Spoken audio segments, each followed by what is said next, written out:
حمد و ثنا، تعریف، تسبیحات و تحمیدات مالک کل خالق کائنات وحدہ لا شریک رب کے لیے جس کا کوئی شریک نہیں۔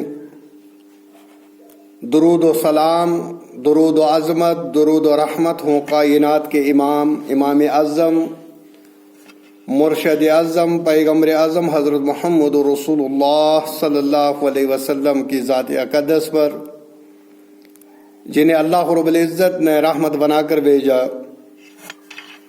اور قرآن کے اندر ذکر فرمایا وما ارسلناک الا رحمتا للعالمین۔ حمد و ثنا، درود و سلام کے بعد اللہ رب العالمین اپنی رحمت میں جگہ دے صحابہ کرام کو، اولیاء کرام کو، علماء حق کو، جنہوں نے اس دین حق کو منوان ہم تک پہنچایا۔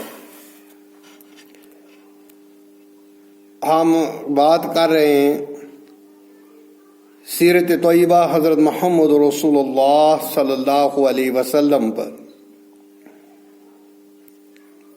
نبی کائنات صلی اللہ علیہ وسلم ایک بار بازار میں آئے تو ایک یہودی تاجر اونٹ بیچ رہا،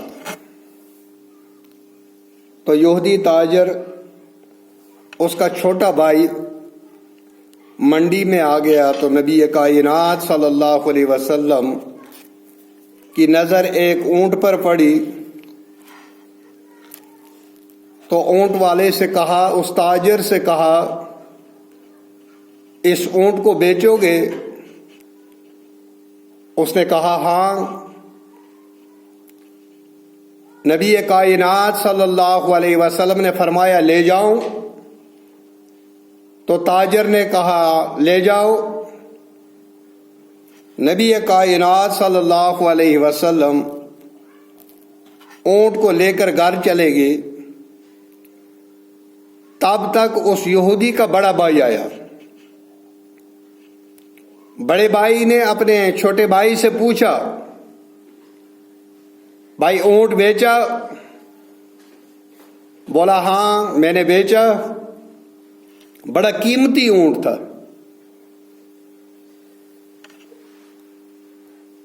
تو بڑے بھائی نے کہا کتنے کا بیچا؟ بولا پتہ نہیں۔ کس کو بیچا؟ بولا پتہ نہیں۔ بڑے بھائی نے پوچھا اس کا نام کیا تھا؟ چھوٹے بھائی نے کہا پتہ نہیں۔ کس قبیلے کا تھا؟ جواب ملا پتہ نہیں۔ کس محلے کا تھا؟ جواب دیا پتہ نہیں۔ کس خاندان سے ہے؟ جواب ملا پتہ نہیں۔ تو بڑے بھائی نے اس کا گریبان پکڑ لیا، تو نے نقصان کیا، سب سے قیمتی اونٹ کو بیچا، لیکن نہ تجھے قیمت کا پتہ ہے، نہ خریدنے والے کا پتہ ہے، نہ اس کا نام پتہ ہے، نہ اس کا قبیلہ تو جانتا ہے، نہ اس کا خاندان جانتا ہے، نہ اس کا گھر جانتا ہے، تو نے کس بنیاد پر اونٹ کو بیچا؟ تو ساتھ میں ایک عورت تھی، بزرگ عورت تھی، اس نے آ کر بڑے بھائی کو کہا اس کا گریبان چھوڑ دو، اس کا گریبان چھوڑ دو۔ تو بتایا جب میں نے محمد رسول اللہ صلی اللہ علیہ وسلم کو دیکھا تو میں دیکھتی ہی رہی، اور یہی تیرے بھائی کا بھی حال۔ وہ چھوٹا بھائی جو ہے اونٹ بیچنے والا، وہ کہتا ہے کہ جب میں نے محمد رسول اللہ صلی اللہ علیہ وسلم کے چہرے کو، انوار کو دیکھا، میں دیکھتا ہی رہا، صرف ہاں میں ہاں ملاتا گیا، مجھے پتا نہیں کوئی سودا، میں صرف ہاں کہتا رہا۔ تو اس عورت نے کہا جو میں نے چہرہ دیکھا ہے جس کو تیرے بھائی نے اونٹ بیچا ہے، رب کعبہ کی قسم وہ جھوٹا چہرہ نہیں ہو سکتا، اگر وہ واپس نہیں آیا تو میں اس اونٹ کے پیسے دے دوں۔ فرمایا اماں وہ بہت قیمتی اونٹ ہے۔ بتایا کوئی بات نہیں، کتنا قیمتی ہے میں دے دوں گی، لیکن جہاں تک میں نے آج تک، میں بھی یہاں کی رہنے والی نہیں، میں بھی مسافر ہوں، لیکن اتنا جو چہرہ میں نے دیکھا ہے وہ کسی جھوٹے کا چہرہ نہیں ہو سکتا۔ جس چہرے کو ہم نے دیکھا، جس چہرے کا ہم نے دیدار کیا، وہ جھوٹا نہیں ہو سکتا۔ تو تھوڑا سا وقت گزر گیا، نبی کائنات صلی اللہ علیہ وسلم پیسے بھی لے کر آئے، زمزم کا پانی ساتھ میں اور کچھ کھجوریں بھی لے کر آیا۔ آتے ہی تاجر سے کہا پانی پیو، کھجوریں کھاؤ، آپ ہمارے مہمان ہو، اور یہ پیسے بھی لے لو، اونٹ کی قیمت بھی لے لو، اور کچھ کھجوریں ہیں، آپ نے صبح سے کچھ کھایا نہیں ہوگا، آپ یہ کھا لو اور یہ پانی پی لو، زمزم کا پانی پی لو۔ تو اس تاجر کا کیا ری ایکشن تھا؟ اس نے کہا یا رسول اللہ صلی اللہ علیہ وسلم اشہد ان لا الہ الا اللہ واشہد ان محمدا عبدہ ورسولہ، میں گواہی دیتا ہوں آپ اللہ کے رسول ہیں، میں گواہی دیتا ہوں، میں ایمان قبول کرتا ہوں۔ کریکٹر اور کردار، ہم نبی کائنات صلی اللہ علیہ وسلم کی سیرت پر بات کر رہے ہیں۔ نبی کائنات صلی اللہ علیہ وسلم نے کبھی بھی اپنی زندگی میں اپنی ذات کا بدلہ نہیں لیا۔ اگر ان کے ساتھ کسی نے زیادتی کی تھی اس کا بدلہ کبھی نہیں لیا۔ ہاں اس کو سزا دی جس نے اللہ کے قانون کو توڑا ہوگا، اس کو سزا ملی نبی کائنات صلی اللہ علیہ وسلم کے دربار سے، لیکن انڈیویجول کوئی اس کے ساتھ زیادتی ہوئی تھی اس کا بدلہ محمد رسول اللہ صلی اللہ علیہ وسلم نے کبھی نہیں دیا۔ کیونکہ اللہ رب العالمین نے جو اعلان فرمایا تھا وما ارسلناک الا رحمۃ للعالمین، یا رسول اللہ صلی اللہ علیہ وسلم ہم نے تو آپ کو دنیا کے لیے، پوری کائنات کے لیے رحمت بنا کر بھیجا۔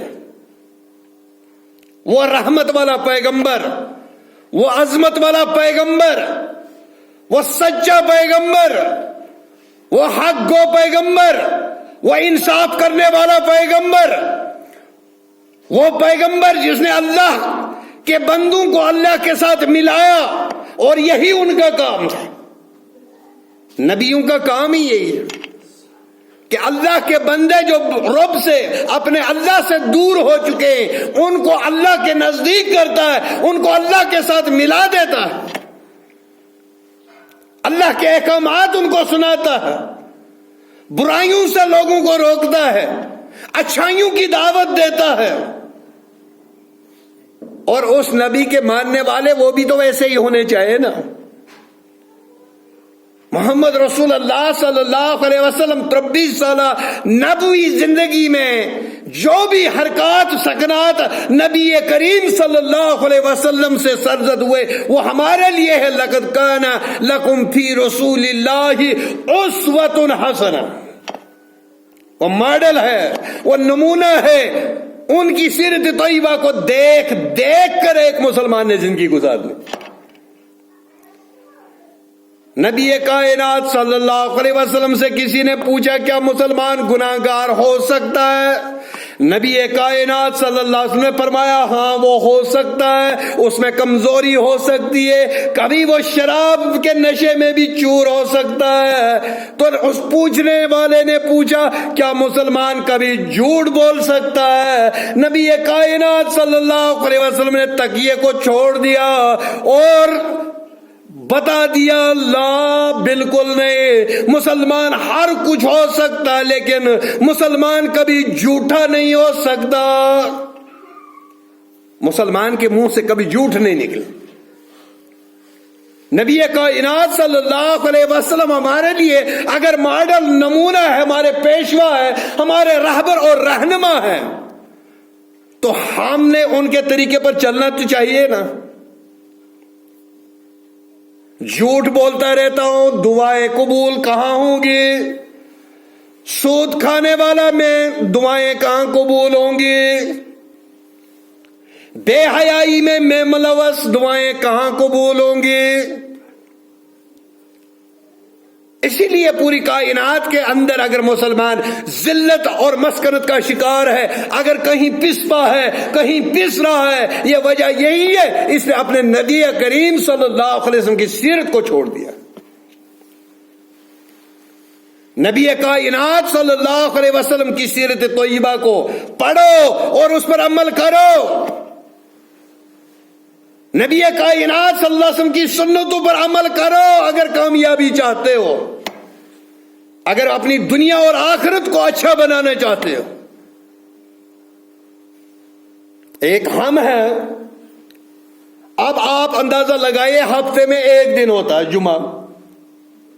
جمعہ کے دن یا جب جمعہ کا دن ہو، جب پہلی آذان ہو جائے، جب آذان ہو جائے، جب ممبر پر خطیب بیٹھ گیا، آذان ہوگی، اس سے پہلے مسجد کے اندر لوگوں کو پہنچنا چاہیے، نہیں تو جمعہ کا حق ادا نہیں ہوتا۔ اپنے جمعہ کے لیے ہم یہ آدھا گھنٹہ یا پونا گھنٹہ ہم اللہ کے لیے وقف نہیں کر سکتے۔ اور کام اگر گھر میں کچھ نہیں، کوئی کام نہیں، امام شافعی رحمہ اللہ یا حضرت امام ابو حنیفہ رحمۃ اللہ علیہ وہ بتاتے ہیں کہ جیسے آذان ہوگی اس کے بعد جو بھی کاروبار کرو گے وہ حرام ہے۔ آپ ہمیں بتائیے کہ ہم اپنے جن کو ہم اپنا بڑا مانتے ہیں ان کی کہاں پر ہم اعتبا کر رہے ہیں؟ کس لحاظ سے ہم یہ دعویٰ کریں کہ ہم سچے امتی ہیں؟ کوئی بھی اینگل ہونا ہماری زندگی کے اندر، ہمارے معاشرے کے اندر، ہمارے ہمسایوں کے حقوق کے بارے میں، رشتہ داروں کے بارے میں، سب سے رشتہ کاٹنے والے اگر ہیں ہم ہیں۔ ہماری لڑائیاں جو ہیں اپنے رشتہ داروں سے، جبکہ اللہ رب العالمین نے فرمایا رشتہ کاٹنے والا میں اس کو پسند نہیں کرتا۔ جو رشتوں کو کاٹتا ہے، رشتوں کو جوڑو، میرا نبی رشتوں کو جوڑنے کے لیے آیا تھا۔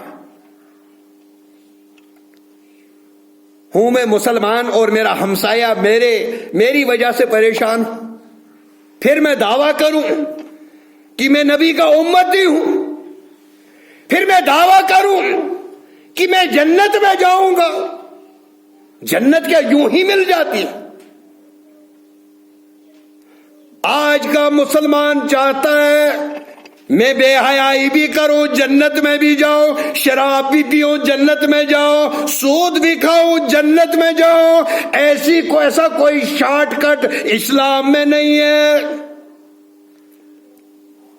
محمد رسول اللہ صلی اللہ علیہ وسلم اپنی بیٹی سے وصیت کرتے ہیں، اے میری بیٹی فاطمہ، کل قیامت کے دن اعمال لے کر آنا، کل یہ نہیں سوچنا کہ میں نبی کی بیٹی ہوں۔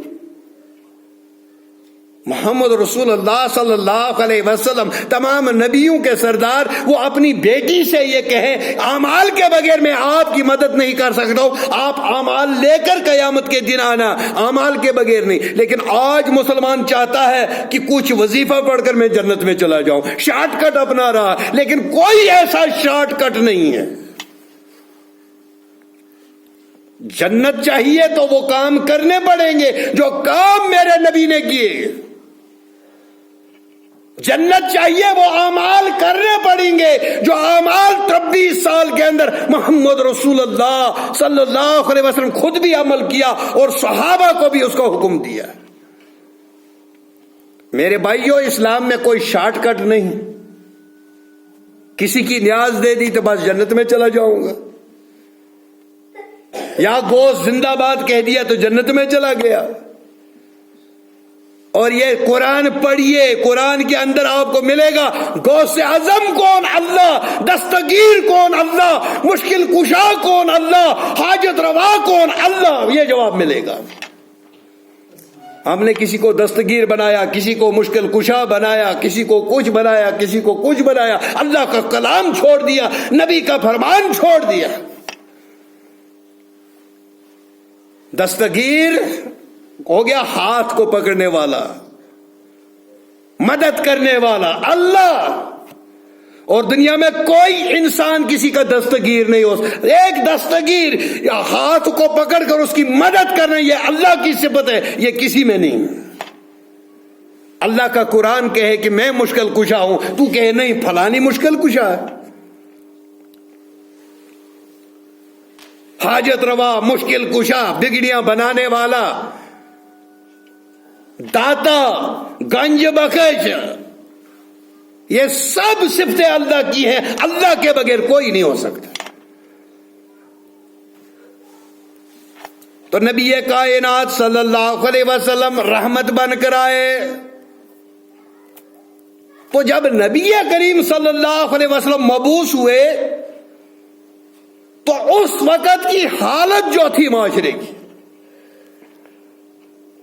آپس میں ایک دوسرے کے دشمن اور خون کے پیاسے تھے. لڑائیاں ہوتی تھی، سالوں سال لڑائیاں چلتی رہتی تھی. وہاں پر زیادہ طور پہلوانوں کی وہ دنگل ہوتا تھا یا گھوڑوں کی دوڑ ہوتی لگتی تھی.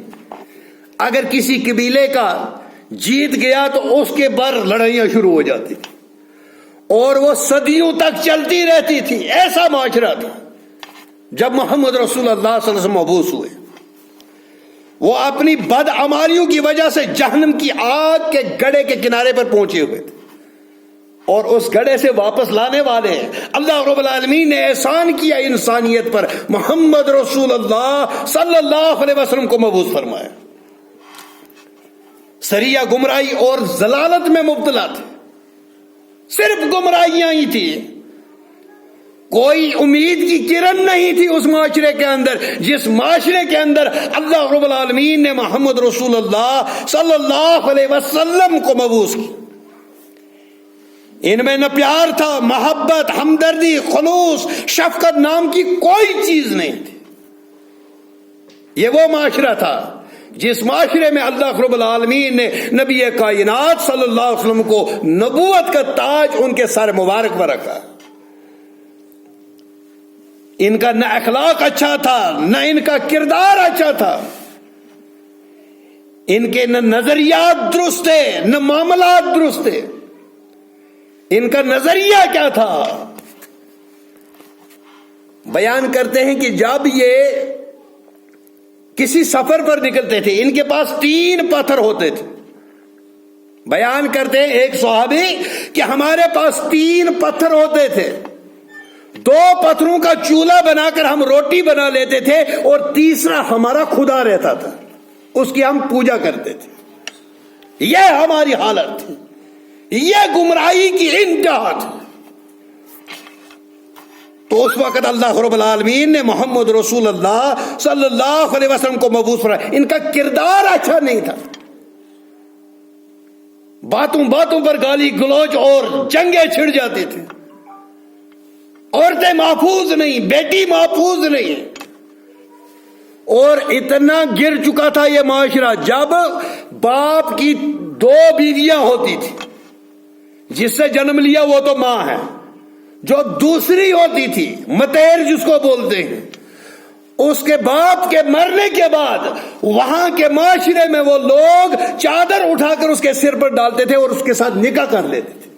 ایسا معاشرہ تھا، ایسی حالت میں اللہ رب العالمین نے احسان فرمایا، رحم فرمایا انسانیت پر، محمد رسول اللہ صلی اللہ علیہ وسلم کو مبعوث فرمایا۔ ان کے عقائد صحیح نہیں تھے، نہ ان کے اعمال یہی کرتے تھے، اللہ کے بغیر ہر ایک کی عبادت کرتے تھے۔ کبھی درخت کے پیچھے جھکتے تھے، کبھی ستارے کے سامنے جھکتے تھے، کبھی چاند کے سامنے جھکتے تھے، کبھی سورج کے سامنے جھکتے تھے، کبھی قبروں پر جھکتے ہیں۔ وہ آج بھی جھک رہے ہیں، قبروں پر جھکنے والے، کوئی فرق نہیں۔